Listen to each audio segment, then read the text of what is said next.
अस्सलाम वालेकुम व्यूअर्स।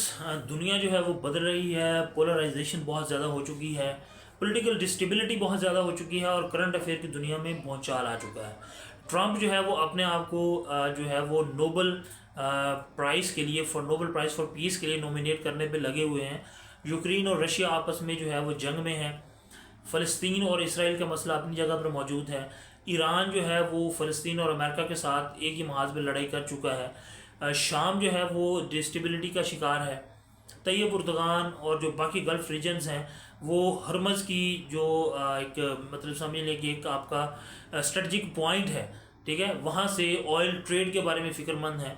तो करंट अफेयर्स में आज जिस टॉपिक को हम डिस्कस करने जा रहे हैं उस प्रोस्पेक्टिव को शायद आपसे पहले किसी भी जो है वो दोस्त ने जिक्र ना किया हो।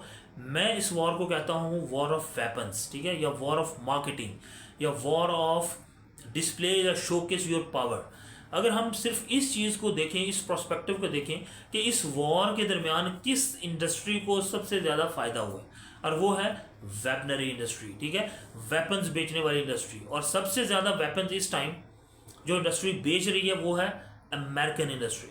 राफेल के शेयर्स को गिरा दिया गया और J-35 या JF-17 या J-10 जो है उनके शेयर्स आसमानों से बातें कर रहे हैं। राफेल्स की डील रिजेक्ट हो रही है और दूसरे जो वेपन्स हैं उनकी डील्स डन हो रही हैं, ठीक है। आप देखें, चाइना ने अपना J-10 जो है कहीं भी डिस्प्ले नहीं किया था, बट पाकिस्तान ने उसको वॉर में इस्तेमाल करके पूरी दुनिया को उसका डिस्प्ले दिखाया कि ये जो है वेपन है, एरोनॉटिकल वेपन है या ये जेट है, ये कितना पावरफुल है। और पूरी दुनिया आज उस चीज़ की मोतरफ है कि राफेल को डाउन करके J-10 ने अपनी पावर का इजहार किया है। सेम अमेरिका ने देखें कितनी पाकिस्तान और इंडियन वॉर के बाद कितनी बड़ी डील्स उन्होंने सऊदीया के साथ, कतर के साथ, कुवैत के साथ वेपन्स की डील डन की।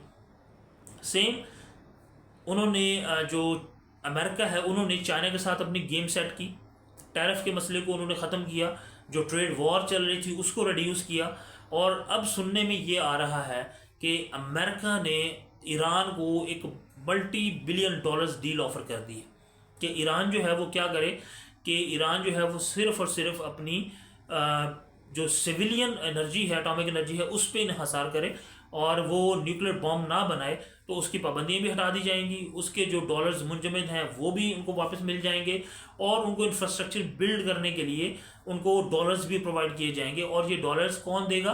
तमाम गल्फ़ कंट्रीज़, ठीक है, यानी कि Kuwait, Qatar, Saudi Arabia, Bahrain, UAE, ये सारे हेल्प करेंगे ईरान की ताकि ईरान को रीबिल्ड किया जा सके। दूसरी तरफ इसराइल जो है वो फ़लस्तीन में जंग बंदी की बातें कर रहा है और वहाँ पे प्लान क्या है ये आप लोग सुन ले ज़रा, कि वहाँ के लोगों को ट्रंप ये कह रहे हैं कि जो फ़लस्तीनी गज़ा से बाहर जा चुके हैं वो किसी और कंट्री में जाके सेटल हो जाएं।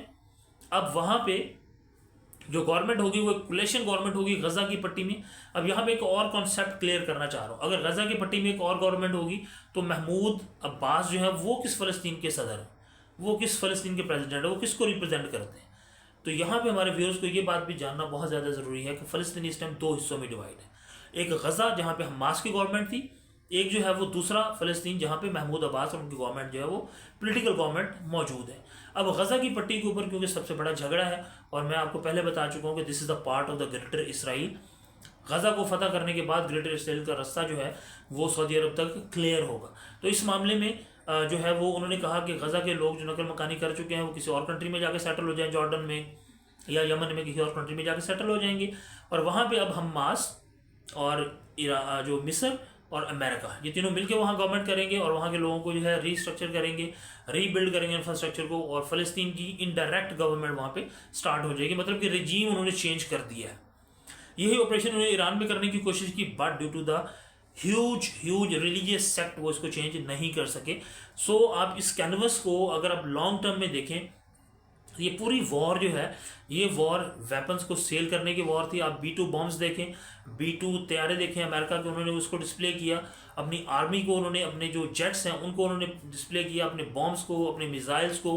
अब पूरी दुनिया जो है वो अपनी सेफ्टी के लिए इसकी तरफ, वेपन्स की तरफ फोकस कर रही है। और आपको लास्ट में ये बात बता दूं कि आपको ये बात ज़हन में रखनी चाहिए कि इवन यूरोपियन कंट्रीज़ जो हैं वो अपनी 80% वेपन की सप्लाई जो अमेरिका से ले रही हैं।